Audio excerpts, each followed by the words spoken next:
Audio Jungle.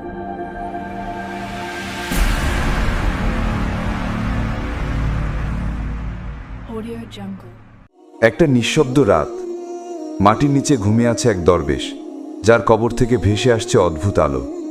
গ্রামের মানুষ হতবাক। কেউ বলছে এটা অলৌকিক, কেউ বলছে এটা জাদু, কিন্তু আসলে এটা ছিল আল্লাহর এক রহস্যময় নিদর্শন। এক সাপ পাহারা দিচ্ছিল সেই কবর, আর কেউ জানতো না কেন আল্লাহ এক সাপকে পাঠিয়েছিলেন সেই মৃত মানুষটির পাহারাদার করে। বাতাসে কোরআনের সুর, আর দূর থেকে ভেসে আসছে আজানের ধ্বনি। এই রাতের ভেতরেই লুকিয়ে আছে এমন এক সত্য, যা শুনলে তোমার হৃদয় কেঁপে উঠবে।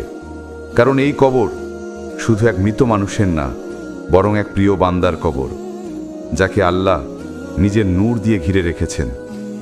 আল্লাহ বলেন, নিশ্চয়ই যাদের ঈমান আছে আর সৎ কাজ করে, তাদের জন্য আছে এমন নূর যা কখনো নেভে না। আর সেই নূরের গল্পই তুমি শুনতে চলেছ। এমন এক কাহিনী যেখানে মৃত্যু থেমে যায়, কিন্তু আল্লাহর রহস্য কথা বলে কবরের নিস্তব্ধতার ভেতর। পরদিন সকালে গ্রামের মানুষ আবার কবরস্থানে আসে। তারা দেখতে চায় আগের রাতের সেই সাপের কোনো চিহ্ন আছে কিনা, কিন্তু কবরের চারপাশে কেবল শুকনো পাতার শব্দ আর নরম মাটির গন্ধ। সেই সাপ কোথাও নেই, কিন্তু কবরের উপর এখনও এক রহস্যময় প্রশান্তি, যেন বাতাসে ঘুরছে আল্লাহর নূরের পরশ। গ্রামের ইমাম সাহেব গভীর মনোযোগে কবরের পাশে বসে কুরআন তেলাওয়াত করছিলেন। তিনি বললেন, ভাইরা, তোমরা কি জানো কেন এই কবরকে আল্লাহ নিজ হাতে পাহারা দিয়েছেন? কারণ এই কবরের মানুষটি ছিলেন এক আল্লাহ ভক্ত দরবেশ, যিনি নিজের জীবনে এক মুহূর্তের জন্যও অন্যের হক নষ্ট করেননি। তিনি ছিলেন এমন এক বান্দা, যিনি রাতের অন্ধকারে অন্যের ঘরে চুপি চুপি দান রেখে আসতেন। আল্লাহ বলেন সূরা আল বাকারায়, যারা গোপনে ও প্রকাশ্যে আল্লাহর পথে ব্যয় করে, তাদের কোনো ভয় নেই, আর তারা দুঃখিতও হবে না। একজন বৃদ্ধ চমকে উঠে বলল, তাই নাকি হুজুর? ইমাম মাথা নেড়ে বললেন, হ্যাঁ ভাই, এই মানুষটি মৃত্যুর পরও তার কবর থেকে নূর ছড়ায়। আল্লাহর এমন প্রিয় বান্দাদের কবরও আল্লাহ পাহারা দেন, যেন দুনিয়ার কেউ তাদের অসম্মান না করতে পারে। রাসূলুল্লাহ সাল্লাল্লাহু আলাইহি ওয়াসাল্লাম বলেছেন, যখন কোনো মানুষ কবরস্থানে প্রবেশ করে, তখন মৃতরা তাকে চিনতে পারে এবং সালাম দেয়। তাই মৃতরা কখনো নিঃশব্দ নয়, তারা তাদের অবস্থান থেকে আল্লাহর ইচ্ছায় অনেক কিছু জানে। এই কথা শুনে গ্রামের মানুষ হতবাক হয়ে গেল, কারণ যার কবরটি ছিল, তিনি ছিলেন গ্রামেরই এক দরিদ্র কিন্তু পরহেজগার মানুষ। নাম ছিল আব্দুল মান্নান। সবাই তাকে ছোট বড় থেকে চিনত, কিন্তু কেউ জানত না তার অন্তরের এত বড় রহস্য। কেউ বলল, হুজুর, তাহলে আল্লাহ কেন এমন বান্দাদের কবর থেকে নূর পাঠান? ইমাম শান্ত গলায় বললেন, আল্লাহ বলেন সূরা আন-নূরে, আল্লাহ আকাশমণ্ডলী ও পৃথিবীর আলো।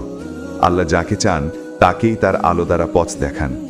এই দরবেশের কবর থেকে সেই আলোই বেরোচ্ছিল, যারা আলের অন্ধকারে মানুষকে পথ দেখিয়েছে।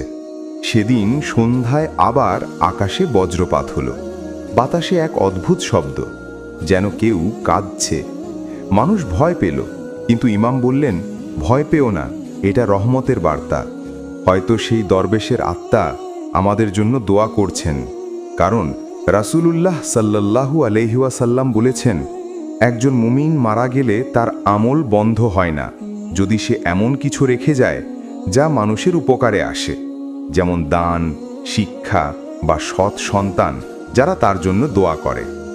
হঠাৎ এক ছোট্ট শিশু ইমামের কাছে এসে বলল, হুজুর, আমি গতরাতে স্বপ্নে দেখেছি সেই দরবেশ আমাকে বলছেন আমার কবর পাহারা দিয়েছিল আল্লাহর আদেশে এক সাপ, আর বললেন যারা কবরের মর্যাদা নষ্ট করতে আসে তারা আসলে নিজের আখিরাত ধ্বংস করে।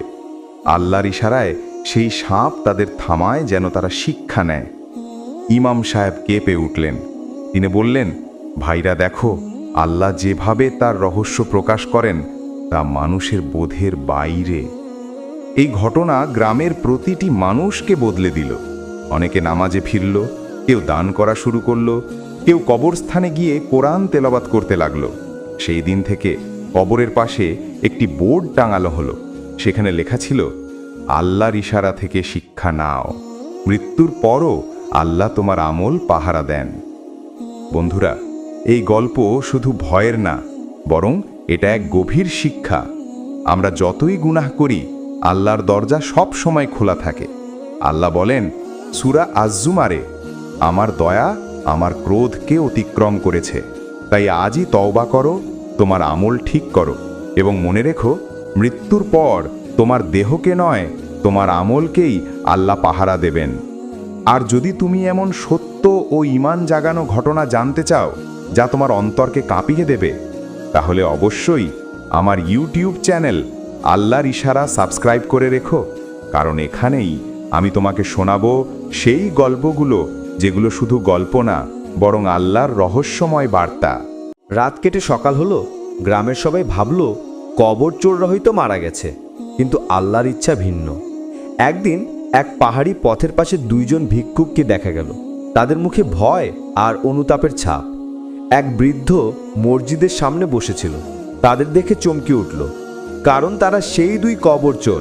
তারা কাঁপা কাঁপা গলায় বলল, হুজুর আমাদের বাঁচান, আমরা ভয়ঙ্কর কিছু দেখেছি। বৃদ্ধ জিজ্ঞেস করলেন, কি দেখেছো বলো? তারা কেঁদে বলল, হুজুর সেদিন রাতে আমরা যখন কবর খুঁড়ছিলাম তখন হঠাৎ মাটি কেঁপে উঠল। চোখের সামনে এক বিশাল সাপ দেখা দিল, এমন চোখ যা আগুনের মতো জ্বলছিল। সে আমাদের দিকে তাকিয়ে বলল, তোমরা কি করছো? জানো না তোমরা কার কবর খুঁড়ছো? এটা সেই আল্লাহ ভক্ত বান্দার কবর, যার দেহ আল্লাহ নূরে ভরা। আর তোমরা চাও সেই নূর চুরি করতে? আল্লাহ তোমাদের দেখছেন।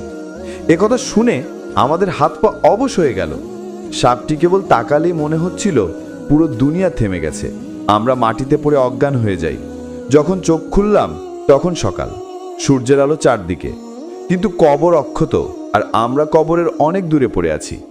তখনই বুঝলাম আল্লাহ আমাদের রক্ষা করেছেন যাতে আমরা শিক্ষা নিতে পারি। তারা কাঁদতে কাঁদতে বলল, হুজুর আমরা আজ তওবা করতে চাই, আমরা আমাদের জীবনের প্রতিটি অন্যায় মাফ চাই। বৃদ্ধ মসজিদে সবাইকে ডেকে আনলেন। তারা সবার সামনে কাঁদতে কাঁদতে তওবা করল, বলল, হে আল্লাহ আমাদের ক্ষমা করুন, আমরা জেনে না বুঝে এমন অপরাধ করেছি, আর কখনো এমন কাজ করব না। আল্লাহ বলেন সূরা আজ-জুমারে, হে আমার বান্দারা, যারা নিজেদের উপর জুলুম করেছো, তোমরা আল্লাহর রহমত থেকে নিরাশ হও না। নিশ্চয়ই আল্লাহ সব গুনাহ ক্ষমা করেন, তিনি পরম ক্ষমাশীল, পরম দয়ালু। এই আয়াত শোনার পর সবাই কেঁদে ফেলল। ইমাম সাহেব দাঁড়িয়ে বললেন, ভাইরা দেখো আল্লাহ কেমন দয়ালু। তিনি চাইলেই শাস্তি দিতে পারতেন, কিন্তু তিনি তওবার সুযোগ দিয়েছেন। রাসূলুল্লাহ সাল্লাল্লাহু আলাইহি ওয়াসাল্লাম বলেছেন, যে ব্যক্তি আন্তরিকভাবে তওবা করে আল্লাহর পথে ফিরে আসে, তার অতীত গুনাহ মাফ হয়ে যায়, যেন সে নতুন জন্ম নেয়। এই দুইজন মানুষ আজ সেই উদাহরণ হয়ে গেল। তারা পরবর্তীতে মসজিদে কাজ করতে লাগল, কবরস্থান পরিষ্কার রাখত আর প্রতিদিন মাগরিবের নামাজের পর কোরআন তেলাওয়াত করত। একদিন সেই কবরের পাশে দাঁড়িয়ে তারা কেঁদে উঠল, বলল, হে আল্লাহ ধন্যবাদ, তুমি আমাদের ধ্বংসের আগে জাগিয়ে দিয়েছ, আমরা তোমার রহমতের সাক্ষী। হে দরবেশ, তুমি আল্লাহর প্রিয় বান্দা, তোমার কবর পাহারা দিয়েছিল যে সাপ, সে আজও আমাদের মনে ভয় আর ঈমান জাগিয়ে রাখে। তারা মাটিতে সেজদায় পড়ে গেল। আল্লাহ যেন তাদের তওবা কবুল করেন। গ্রামের মানুষ তাদের দেখে শিক্ষা নিল। সবাই বুঝল মৃত্যু কোনো শেষ নয়, বরং নতুন এক জীবনের শুরু। কবর হলো সেই দরজা যেখানে আল্লাহর রহস্য লুকিয়ে আছে। আল্লাহ বলেন সূরা মুলকে, তিনিই মৃত্যু ও জীবন সৃষ্টি করেছেন যাতে পরীক্ষা করেন কে তোমাদের মধ্যে উত্তম কাজ করে। তাই ভাই আমার, এই গল্প শুনে মনে রেখো, আল্লাহর ভয় আর ভালোবাসা দুটোই আমাদের অন্তরে রাখতে হবে, কারণ ভয় ছাড়া ভালোবাসা অসম্পূর্ণ, আর ভালোবাসা ছাড়া ভয় অর্থহীন। এই ঘটনাটি পুরো গ্রামকে বদলে দিল। সেই দরবেশের কবর এখনো নূরে ভরে আছে, মাঝে মাঝে হালকা সুবাস ভেসে আসে, আর কবরের পাশে বাতাসে শোনা যায় এক রহস্যময় আওয়াজ, যেন কেউ তেলাওয়াত করছে কুরআনের আয়াত। কবর চোরদের তওবা আর আল্লাহর রহমত আজও সেই স্থানে জীবন্ত। বন্ধুরা, এ গল্পে শিক্ষা একটাই, যত বড় গুনাহী হোক, আল্লাহর দরজা কখনো বন্ধ হয় না। তাই এখনই তওবা করো, আল্লাহর পথে ফিরে এসো, কারণ রাসূলুল্লাহ সাল্লাল্লাহু আলাইহি ওয়াসাল্লাম বলেছেন, যে ব্যক্তি মৃত্যুর আগে একবার লা ইলাহা ইল্লাল্লাহ বলে, সে জান্নাতে প্রবেশ করবে। আর যদি তুমি এমন সত্য অলৌকিক ঈমান জাগানো গল্প শুনতে চাও যা তোমার হৃদয় কাঁপিয়ে দেবে আর আল্লাহর দিকে টেনে নেবে, তাহলে অবশ্যই আমার ইউটিউব চ্যানেল আল্লাহর ইশারা সাবস্ক্রাইব করে রেখো। কারণ এখানে আমি তোমাকে শোনাবো সেই কাহিনীগুলো যেগুলো শুধু গল্প নয়, বরং আল্লাহর রহস্যময় ইশারা।